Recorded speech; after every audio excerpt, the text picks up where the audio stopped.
Ka nisur sot rikonstruksioni i fushës së stadiumit Gjirokastra. Fal bashkëpunimit të dy firmave pjesëmarrëse në këtë proces, fillimisht ka filluar puna me heqjen e tapetit ekzistues. Kushtet në të cilat punohet fal teknologjisë avancuar do të bëjnë të mundur heqjen e tapetit aktual. Brenda afatit kohor prej 15-20 ditëve pas përfundimit të procesit të parë do të nisë puna për shtrimin e tapetit të ri, i cili kërkon një afat kohor prej 15-20 ditësh me qëllim që në gati të tij për zhvillimin më pas të aktivitetit futbollistik. Sot, si që shihni, kemi filluar punimet për rekonstruksionin e stadiumit Gjirokastrës.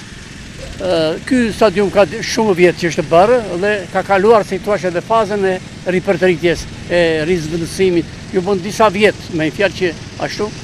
Megjithatë, zvendësimi i tapetit të vjetër me një tapet të ri do ta rigjenerojë dhe do krijojë kushte shumë më të mira për skuadrën e Gjirokastrës, e cila siç dihet është në Superligë dhe kërkon edhe një kualitet më të mirë.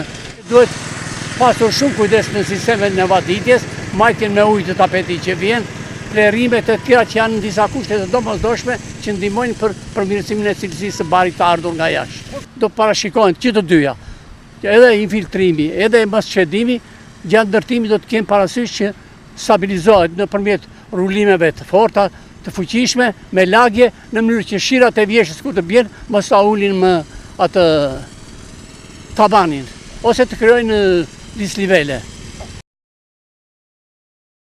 Me qëllim nisjen sa më shpejt të takimeve në shtëpi, specialistët e firmës vëmendje të posaçme pritet të kushtojnë dhe anëve teknike të cilat konsistojnë në infiltrimin e ujit dhe mosçedimin e fushës.